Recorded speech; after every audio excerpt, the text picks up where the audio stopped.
Caitlin Clark out yet again with a left groin. Caitlin Clark is hurt again, and this time it's the kind of injury that could pull the plug on the WNBA's momentum overnight. It is getting serious, and fans are anxious, furious, and above all frustrated, because they want an answer. Why do the hits always get ignored, leaving Caitlin unprotected? The second we heard about it, fans lost it completely. Not because it was shocking, but because it was so obvious and predictable. I mean, you did not need an X-ray to see it coming. You just need to watch her story. I have been banging the drum online and on here for the last 2 weeks saying there's something wrong. Watch her limp after every drive. Something in her lower body just wasn't moving right. You could see it wasn't normal. Something going on. Is it the nagging quad injury? But it's something to do with the lower half of her. Meanwhile, the referees stay quiet, the league stays quiet, and her own coach keeps playing her like the ratings depend on it because, well, they do. We all can see, except for the person that gets paid to actually make the decisions. So in this video, we're pulling the curtain back on what really happened during that game, why Stephanie White is catching heat, and how the WNBA is sleepwalking toward one of the biggest blown opportunities in sports history. But before we move on, if you're on Caitlin Clark's side this WNBA season, right, I've got the Clark effect in the comments. Let's show the league how many people are standing with her. The series of injuries started a few months back. Most recently, it was fever vs storm, and the game was just as normal as any other game. And then, suddenly, out of nowhere, Caitlin Clark was on the floor, clutching her leg, and her face tightened in pain. Every person watching knew instantly that this was not just a slip or a stumble. It was one of those moments where time feels like it freezes and your heart drops into your stomach. With 16 seconds to go, the game's over and Caitlin Clark gets subbed back on the court for some reason. And Aaliyah Boston throws a bad handoff to her. Because when Caitlin Clark goes down, everything else stops. She pulls up with something, like she just jumps in the air. Like I thought she tripped over her own feet. She just jumps in the air. Later, we were told it was a groin injury. And you know what made fans even more annoyed? It is what Coach Stephanie White said right after. Given that it was Caitlin's second injury in this season, you'd expect some concern from the coach. Maybe even a bit of honest. But no, she brushed it off and called it a day-to-day thing. Day-to-day? Fans didn't buy it for a second. But the truth is, and this is what's really bothering everyone, if you just take a step back and look at the full picture, it starts to feel like something deeper is going on. Because the Sickens have been building ever since that tough matchup against Connecticut. Something feels off.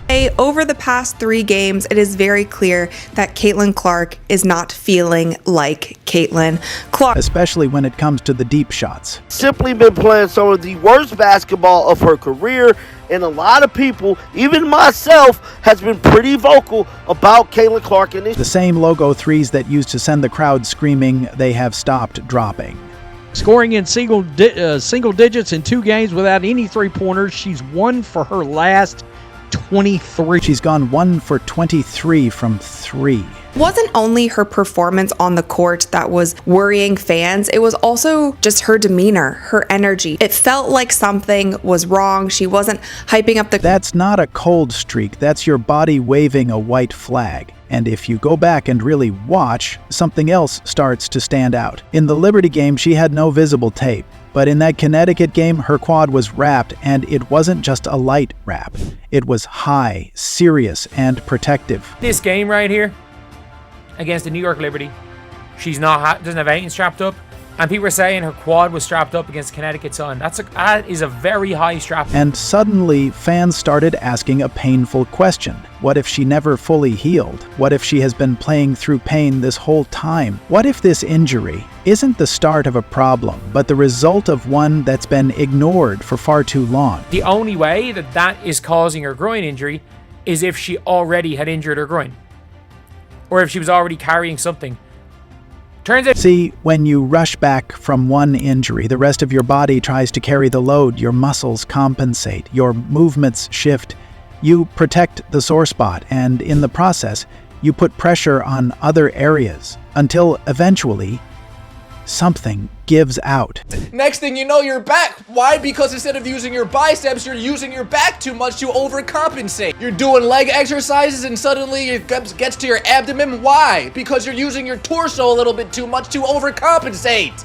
I'm just wondering, was this really the right time to bring her back? Short-term glory creates long-term damage. At first, it was about grit, perhaps about pushing through, about showing the world that Caitlin Clark was built different.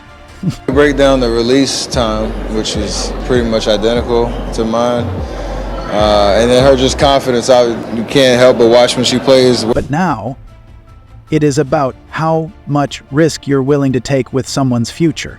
And when you pause, really pause, to look at how the Indiana Fever have managed Caitlin Clark this season, especially under Coach Stephanie White's leadership, it becomes impossible to ignore the creeping suspicion. A lot of people are also saying that the reason the Indiana Fever is losing is because Caitlin. So, are they sacrificing her future for a few cheap wins today? Because that's what tunnel vision looks like. It is basically a mindset, one that focuses on chasing one more win, that it loses sight of the bigger picture completely. It's a tough blow for the Indiana Fever because that is their superstar. Whether she is playing to the best of her abilities or not, they are still a better team with her on the court. See, just last year, the thought of Caitlin Clark sitting out multiple games was strange. She was always on the court at Iowa. Rain, pain, or pressure, nothing mattered. Maybe that is what made her legendary. She has missed almost half the season, and it's not because she's changed. It's because something's clearly wrong, and that wrong keeps showing up on the same leg over and over again. Because when one part of your body's off, your whole system gets thrown out of balance. You guys rushed her back. And within rushing her back, she re-injured that same quad. And here is where it gets even more serious. Because of how their bodies are built, women athletes are more likely to get serious injuries like ACL tears. So when you add something like this injury to that, it makes things even riskier. You're practically one wrong move away from something tearing badly. So honestly, if that means Caitlin needs to sit for 3 weeks or even skip the All-Star Game entirely, then so be it. She is in her early 20s and has an entire career ahead of her. Take the next 2 weeks off, please. Please take the next 2 weeks off. She needs rest and protection, and most of all, she needs someone in her corner who sees the bigger picture. If it means that Caitlin is out for 3 weeks, if it means that she is out all the way through All-Star, then so be it. She has such a long career, and her— So, to sum it all up, Caitlin Clark didn't just leave the court that night, she left fans holding their breath. The way she grabbed her leg, the way she moved, or could not, said a lot about her and the injury. And then, you know what made it worse? Coach Stephanie White stood in front of cameras and casually called it day to day. Like Caitlin hadn't been limping for weeks. Like fans hadn't watched her struggle through every possession. Like her pain was just part of the plan. She's shown that she's tough and she's a quick healer, so we'll see. And that's why people are angry. That's why Stephanie White is catching so much heat right now. Because this isn't just about one decision in one game, it's about a pattern. A pattern of pushing, overplaying, and pretending everything's fine, when nothing looks fine at all. And as for the WNBA, let's be transparent. They were handed a once-in-a-generation player on a silver platter. A star who brings in record views, sells out arenas, and gets people talking. And instead of protecting her, they've let her get battered. Now she might miss the All-Star Game. Possibly the Commissioner's Cup final, and if that happens, it would be bad for everyone. Because Caitlin Clark is the heartbeat of the league right now. Her presence means more money, more fans, more future. But instead of treating her like the league's most valuable player, they've been acting like she's irrelevable, and that's the biggest mistake they could ever make. At this point, all I am wondering is what message does it send to every young girl watching when this is how we treat a rising icon? I'd like to hear your take on this. If you enjoyed the video, don't forget to give it a like and subscribe to the channel for more WNBA related content. See you in the next one.